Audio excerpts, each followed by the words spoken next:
wabarakatuh. Waalaikumsalam warahmatullahi wabarakatuh. Alhamdulillah rabbil alamin. Asyhadu an la ilaha illallah wa asyhadu anna Muhammadan abduhu wa rasuluhu wa la nabiyya ba'dahu. Allahumma shalli ala Muhammad wa ala ali Muhammad kama shallaita ala Ibrahim wa ala ali Ibrahim fil alamin innaka Hamidum Majid. Rabbi ishrah li sadri wa yassir li amri wahlul 'uqdatam min lisani yafqahu qawli. Rabbi zidni ilman, Rabbi zidni ilman, Rabbi a'udzubika min hamazati sayyatin wa a'udzubika rabbil. Puji syukur kehadirat Allah Subhanahu wa taala serta salam dan salawat kepada junjungan Nabi besar Muhammad sallallahu alaihi wasallam. Hari ini kita bisa berkumpul, kita bisa membangun ukhuwah, bersilaturahmi dalam rangka mengkaji ayat-ayat Allah sama majelis taklim al-barakah. Alhamdulillah. Ya, saya sudah yang keempat ibu ini. Dulu ya, saya pribadi yang keempat. Ya, semoga istiqomah. Istiqomah terus sampai akhir hayat. Doa kita bersama agar kalau matikan kita semua husnul khatimah dalam keadaan sedang mengkaji ayat-ayat Allah.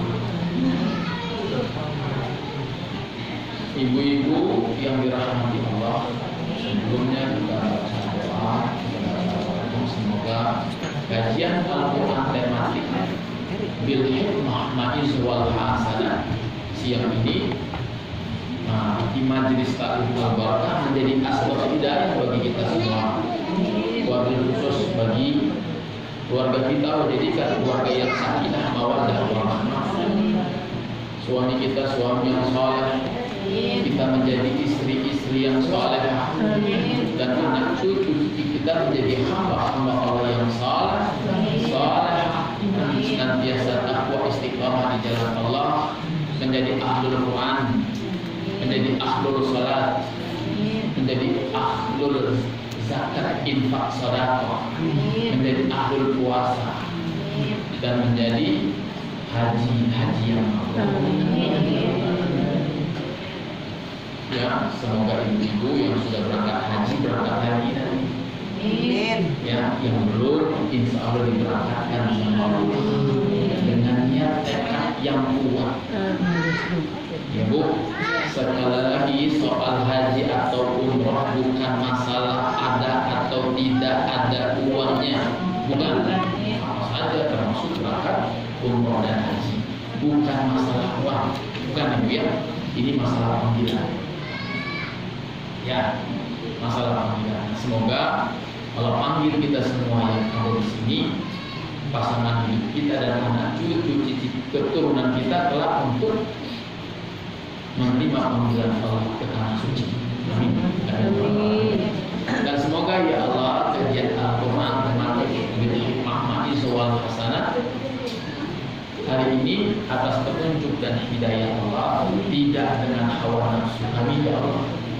Kemudahkan kami paham Al-Quran, kemudahkan kami tadabbur Al-Quran, kemudahkan kami mengamalkan isi Al-Quran dalam kehidupan kami sehari-hari, dan kemudahkan juga kami menyampaikan Al-Quran balighu anni walau ayatan kepada siapapun dimanapun dan kapanpun, agar ya Allah Kau selamatkan kami di dunia ini dari mara bahaya, bala bencana, musibah. Kau jauhkan kami dari gangguan jin dan manusia. Kau jauhkan kami dari gangguan orang-orang kafir, fasik, munafik, zalim. Semoga di akhirat kelak Kau jauhkan kami semua dan keluarga besar kami dan anak cucu cicit keturunan kami dari azab jahanam, dan Kau pertemukan kami semua dalam surga Adn-Mu. Kau kumpulkan kami semua dalam surga Adn-Mu bersama orang tua kami, mertua kami, karib kerabat kami, pasangan hidup kami, anak cucu cicit keturunan kami bersama mukminin mukminat, muslimin muslimat dimanapun berada bersama para nabi dan para rasul. Al-Fatihah. Bismillahirrahmanirrahim. Alhamdulillahirabbil alamin. Ar-Rahmanir-Rahim. Maliki yaumiddin. Iyyaka na'budu wa iyyaka nasta'in. Ihdinas siratal mustaqim. Siratal ladzina an'amta 'alaihim ghairil maghdubi 'alaihim waladdallin. Amin. Amin ya rabbal alamin. Bapak Ibu, ibu-ibu ya, nggak ada bapak di sini sendiri ya. Ibu-ibu, coba kita lihat. Jadi saya ingin kupas sedikit hari ini hubungan antara infak sedekah dengan ketaatan dan ketakwaan kepada Allah. Ya, tema kita hari ini hubungan antara infak sedekah dengan ketaatan kita atau ketakwaan kita kepada Allah. Kita lihat surat Al-Anfal. Surat Al-Anfal. Surat 8. Surat 8 ayat 1. Ayat pertama, Bu. Ya. Yas'alunaka 'anil anfal. Qul anfalu lillahi wa rasul. Wattaqullaha wa aslihu zata bainikum wa ati'ullaha wa rasulahu in kuntum mu'minin. Nah, a'udzubillahi minasyaitonir rajim. Inilah kalamullah. Ibu, firman Allah. Ayat-ayat qauliyah yang ditulis. Kan ada dua jenis ayat-ayat Allah. Yang pertama ayat-ayat qauliyah, perkataan, ditulis menjadi firman dalam kitab Al-Quran. Qul, perkataan Allah. Yang kedua ayat-ayat kauniyah yang ada di alam, yang ada dalam kejadian kita setiap hari. Apapun bentuk kejadiannya, enak tidak enak, senang tidak senang, apapun bentuknya, itu ayat-ayat kauniyah. Bu, kita kan sering diingetin guru kita atau orang tua kita kalau terjadi sesuatu, khususnya yang tidak mengenakan, khususnya ya, karena kalau manusia kan sifatnya kalau dikasih yang nggak enak dia ngeluh, kalau dikasih yang enak dia diem aja, tenang-tenang aja dia. Coba ngadu-ngadu, kalau dikasih enak ngadu-ngadu juga. Kalau ngadu-ngadu kan ada yang minta, ya kan? Nah, jadi bagi para alhamdulillah ada yang nganterin Black Forest, bolu 10 loyang, coba cerita tangga-tangga. Gak mungkin nggak ngasih kan? Nah, kira-kira begitu. Tapi kecenderungan manusia kalau nggak enak baru dia cerita. Kenapa? Karena manusia punya sifat mengeluh. Nggak salah. Di surat Al-Ma'arij kata Allah, sesungguhnya manusia itu punya sifat mengeluh. Kalau dikasih harta dia cenderung menjadi kikir. Makanya hati-hati mengeluh. Nanti punya sifat timbul sifat kikir. Tapi kalau orang dermawan dia diam-diam aja. Maksudnya kalau kena musibah dia tenang-tenang aja. Tapi pas dapat kesenangan dia berbagi. Itu orang dermawan. Kira-kira begitu kata guru kita. Nah, jadi ayat-ayat tahunnya apa yang terjadi?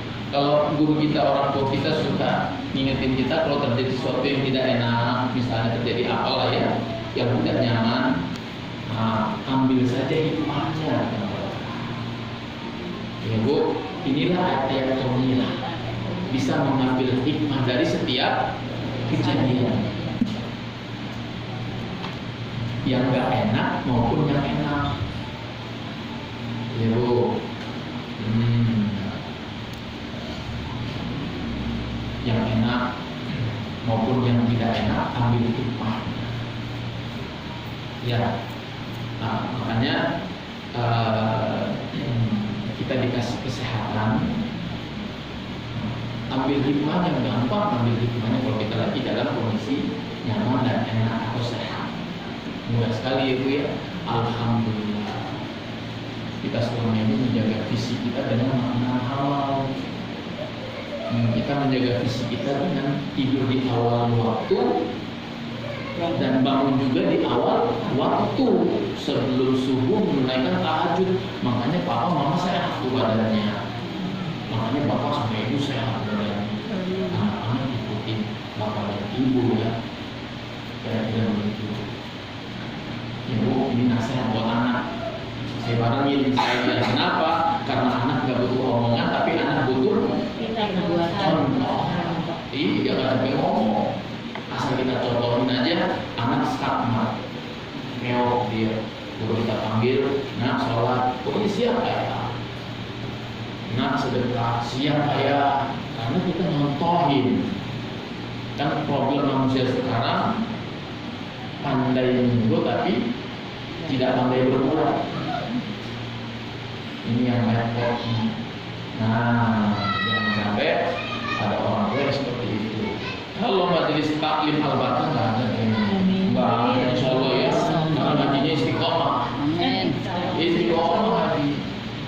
Jadi nggak ada yang begitu. Nah, makanya ayat-ayat qauliyah dan ayat-ayat kauniyah berani mengambil hikmah yang enak maupun yang tidak enak. Itulah kauniyah yang terjadi di alam. Ya Bu, dikasih sakit, dikasih rugi dalam bisnis, bersyukur saja. Kenapa? Karena dalam ketidakenakan, dalam ketidaknyamanan itu qalu inna lillah wa inna ilaihi raji'un. Sesungguhnya segala sesuatu datang dari Allah, maka akan aku kembalikan kepada Allah.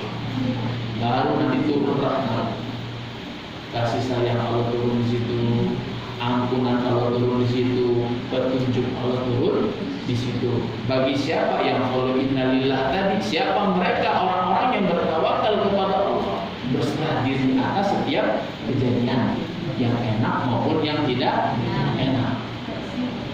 Kalau itu sebenarnya aman, itu lagi bokeh aja aman, aku juga bokeh, jadi lagi sakit aman, alhamdulillah. Wah, bukan melulu kerja, apalagi lagi sakit. Kira-kira begitu ya Bu. Kalau orang tahu nggak ada bokeh-bokehnya. Nah, ada orang tahu bokeh. Bu, orang tahu tuh kaya. Kekayaan itu dimulai dari hati. Rasa bersyukur tadi kata Ibu tua, Ibu Jida. Kalau sudah bersyukur dan sadar udah aziyanakum kan rumusnya kan, maka pasti akan aku tambah nikmat. Makanya nggak mungkin bokeh kalau orang tahu nggak mungkin. Makanya kalau sudah mulai bokeh, cek ketahuan kita.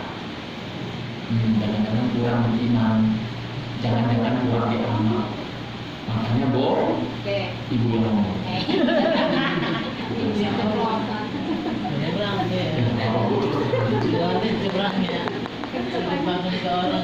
Ya Bu ya. Tuh kata kunci. Kalau orang takwa nggak mungkin mungkin kaya dimulai dari ya. Oke.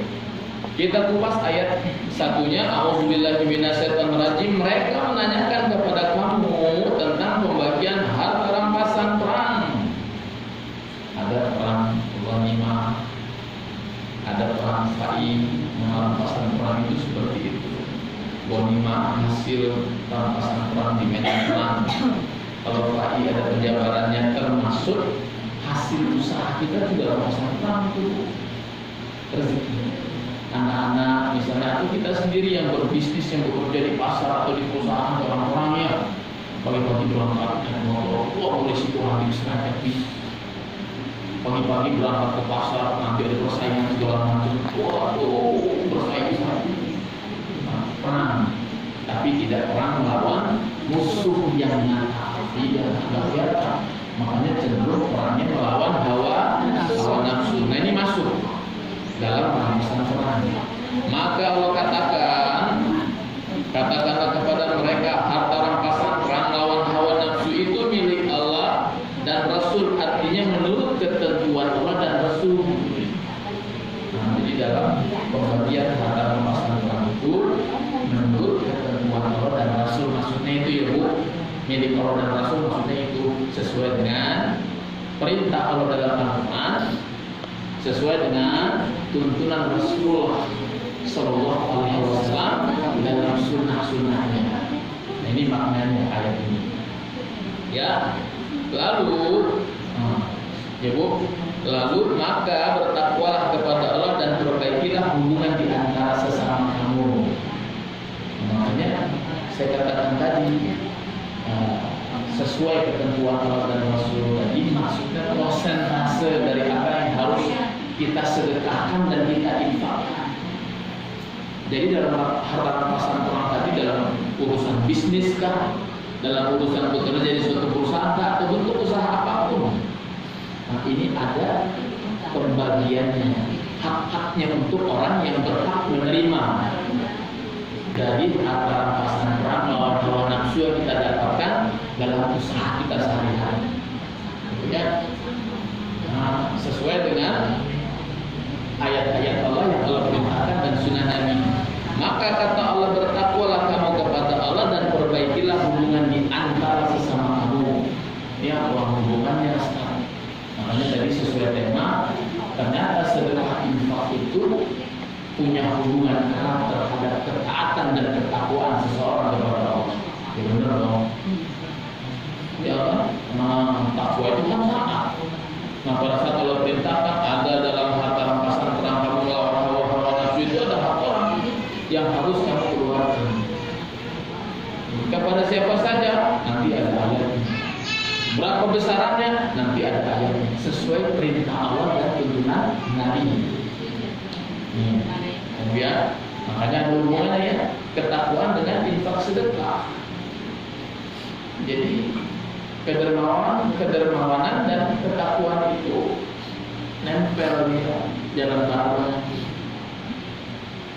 Tapi ketakwaan dan kepikiran dia berkembang belakang. Ya, orang pikir susah menjadi takwa, tapi orang berdoa dermawan mudah untuk menjadi hamba Allah yang takwa. Dan apalagi hubungannya, perbaikilah hubungan di antara sesama kamu. Orang-orang takwa itu Bu, yang suka sedekah itu tadi menyiapkan harta rampasan untuk berbagi haknya kepada orang yang berhak. Itu orang-orang yang suka memperbaiki tali silaturahim atau silaturahmi, atau memperbaiki ukhuwah di antara mereka. Itu ada hubungannya lagi. Makanya kalau orang takwa, selain tidak kikir, dia dermawan, dia juga suka memperbaiki hubungan kekerabatan di antara saudaranya yang berselisih, di antara tetangganya yang berselisih, di antara pertemanannya, keluarganya, handai tolannya yang berselisih. Dia suka memperbaiki hubungan. Makanya dalam satu perselisihan ya Bu, kata Nabi, pemenangnya adalah orang-orang yang lebih dulu menyambung tali ukhuwah atau silaturahmi tadi. Itu menangnya. Yang kalah yang belakangan. Yang kalah total, orang mau nyambung dia udah mau nyambung. Allah, apa kurang mulu kita mau Allah. Nah, ini paham, kalahnya double. Udah kalau mau nyambung, disambungin ke orang double nih Allah. Jangan, ada yang gini. Susah banget nyari orang yang mau datang ke kita yang sudah terpahami. Ada orang yang mau kita tolak, double.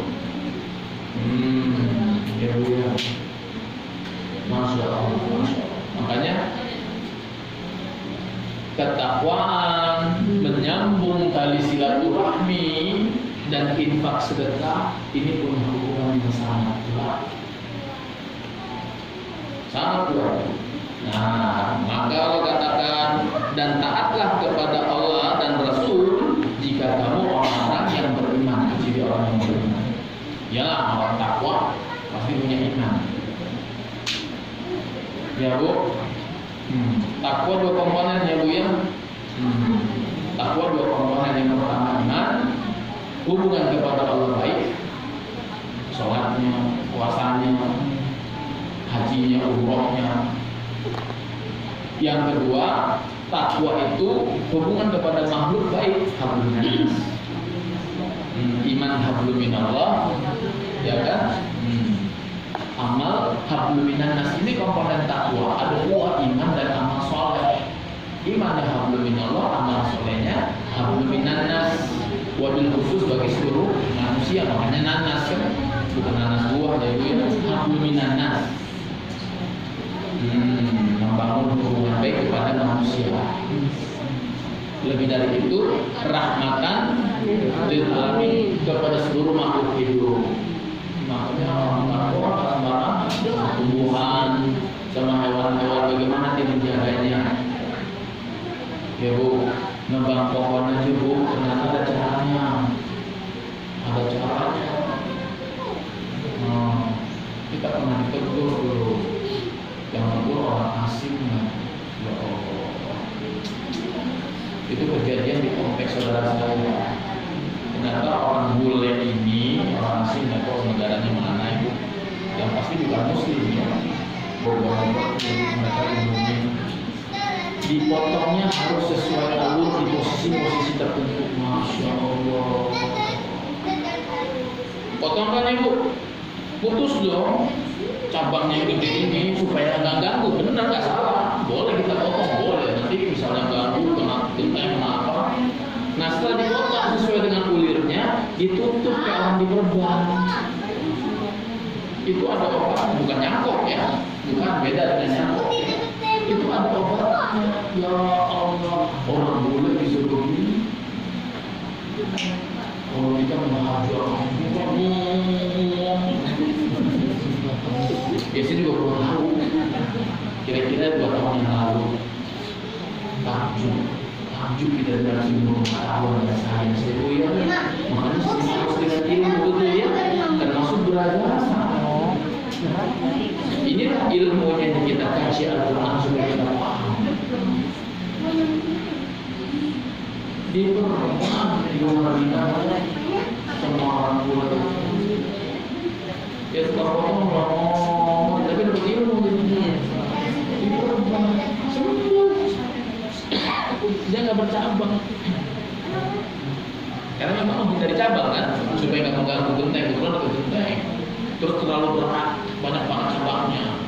Takut kena angin kencang dia rubuh. Makanya dipotong beberapa daerah. Diajarin sama orang tua. Masya Allah, pakai hati dia ternyata. Kadang-kadang kita yang merasa pakai hati, dia punya hati dia. Enggak di sini maksudnya. Di sana juga enggak ada di mana-mana insya Allah.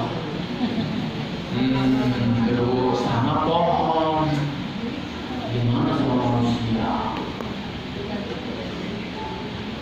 Iya, harus berdasar lalu pakai hatinya terhadap sesama manusia.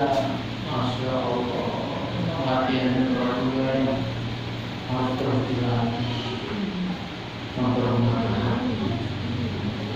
Ini salah satunya ngaji Quran. Ya ayuhan nas qad ja'akum mau'izatun min rabbikum. Hai manusia, sungguh telah datang pelajaran dari aku. Mau'izatun min rabbikum wasifa'u lima fi sudur, sebagai penyembuh penyakit yang ada dalam dada, penyakit hati. Quran. Banyakin ngaji ya Bu, bukan cuma sekedar kata, tapi paham makna ngaji. Kita paham. Allahu Akbar, itulah orang-orang yang beriman dan bertakwa kepada Allah. Nah, makanya korelasinya adalah bagaimana menanyakan mengenai pembagian harta rampasan perang itu penting sekali.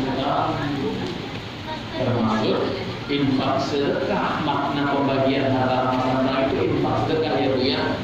Nah, makanya itu ada hak orang lain dari rezeki yang kita terima dari Allah.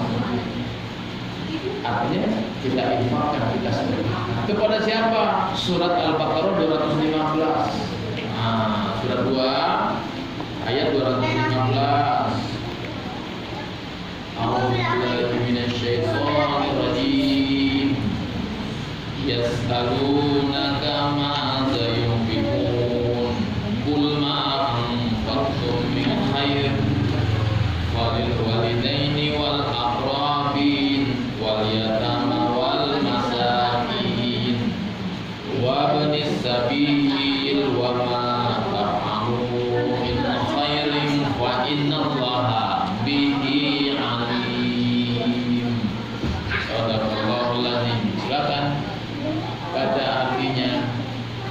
A'udzu billahi minasyaitonir rajim. Bismillahirrahmanirrahim. Mereka bertanya kepadamu Muhammad tentang apa yang harus mereka infakkan. Katakanlah, harta apa saja yang kamu infakkan hendaknya diperuntukkan bagi kedua orang tua, kerabat, anak yatim, orang miskin, dan orang yang dalam perjalanan. Dan kebaikan apa saja yang kamu kerjakan, maka sesungguhnya Allah Maha mengetahui. Bu, ini di ayat sesuai dengan ketentuan Allah dan contoh Nabi Allah. Ya.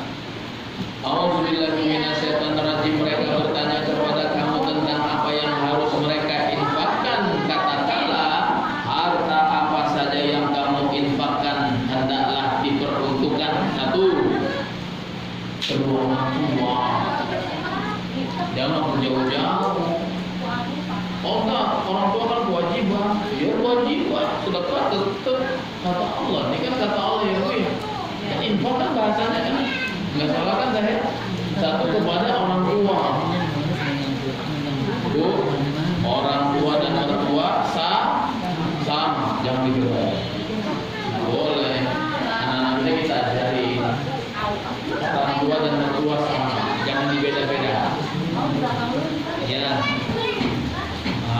Jangan beda-beda.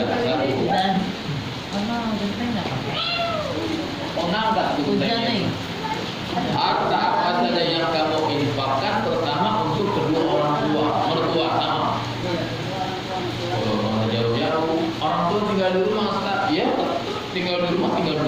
Kalau buat kamu sebagai anak, nanti kalau kamu jadi orang tua pasti anakmu begitu. Nah, manusia itu menuai apa yang dia tanam. Ya Bu ya. Kalau kita berbakti kepada kedua orang tua kita dan mertua kita, lihat nanti anak-anak kita, insya Allah berbakti dengan mereka. Makanya tunjukkan bakti kita lagi, kita masih punya orang tua dan mertua. Tunjukkan bakti. Kalau melihat usia kita berapa, udah tua banget, 65, 62, dia 85, ya iya wajib. Jadi selain orang tua tinggal di kita, infakkan juga sesuai dengan apa yang Allah berkenan. Orang tua kita disedekahin dikasih uang juga buat cucu, anak kita lagi mendapat. Beli ini buat cucunya. Kalau orang pas sudah punya cucu, buat cucu saya, apalagi yang kasih anaknya, nggak mungkin balik ke anaknya lagi. Iya, tapi orang tua mas sense-nya hebat.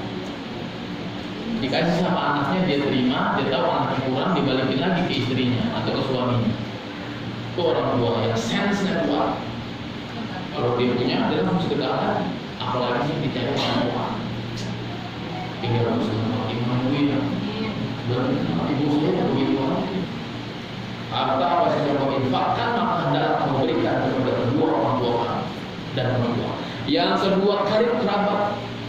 Ya Bu, karib kerabat. Siapa itu? Saudara kandung, om, tante, tua, kakek, nenek, paman, bibi, buyut.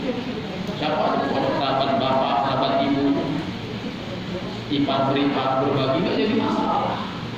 Karib kerabat.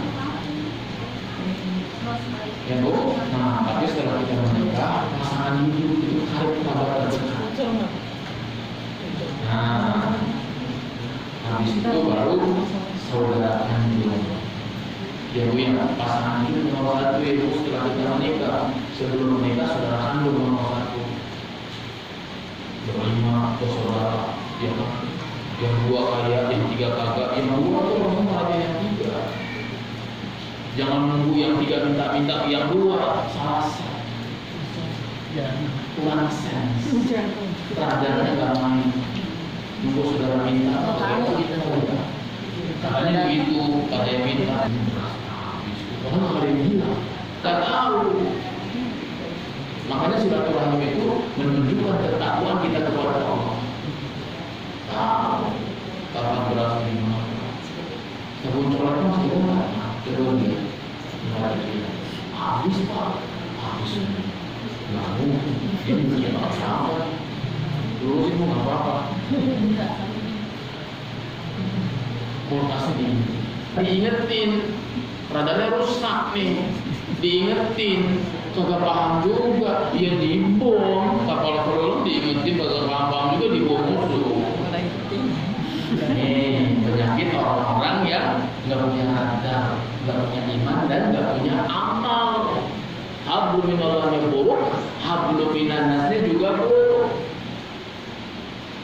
Coba kalau baik dua-duanya dia punya radar. Sebelum saudaranya minta dia siapin semua. Tuh orang kaya yang takwa, dia nggak pikirin dia berapa. Dia mensyukuri nikmat yang telah Allah berikan kepada dia. Makanya orang kaya itu saat hidupnya orang sakit. Kalau sakit diuji, ada juga orang kaya sakit dia diuji. Ya Bu, yang pertama orang tua karib kerabat. Tadi ingat ya, setelah saudara kandung, setelah kita menikah, karib kerabat kita pasangan hidup. Ya Bu, suami ibu itu kerabat terdekat setelah menikah. Jadi kalau suami lagi susah, ibu jangan taruh hati. Bisa seperti goyang di dalam mobil aku itu mas mama sekilo gimana? Wah, keren banget tuh itu. Jangan itu. Nggak bisa. Kalau udah mati om, kalau ada laki-laki, jangan apa tuh apa itu wah, nggak akan terus. Jangan ibu, lihat aja nanti kalau sudah suami. Waduh, dasar pahala dapat, rezekinya ditambah, dunianya aman, akhiratnya juga lebih aman. Kalau orang-orang yang suka menginfakkan harta dan menyedekahkan hartanya kepada siapa? Setelah orang tua, kerabat. Yang ketiga, anak yatim. Yang keempat, orang miskin. Ada haknya tuh ya Bu, anak yatim, udah anak yatim saudara lagi, udah anak yatim tetangga lagi ke jauh-jauh, perhatiin. Nah, lalu yang keempat orang miskin. Nah, yang kelima orang-orang dalam perjalanan, ibnu sabil atau fisabilillah, orang-orang yang berjuang di jalan Allah. Nah, itu ada haknya juga. Yang kelima. Ya Bu ya, dahsyat. Allah mengajarkan kita coba. Makanya kalau kita ngikutin Quran, orang tua di seluruh dunia aman. Anak kelima, aman sudah. Anak 12 sudah sah. Amin. Satu anak sejuta, 12 juta 3 bulan di orang tua. Makanya bagi-bagi duit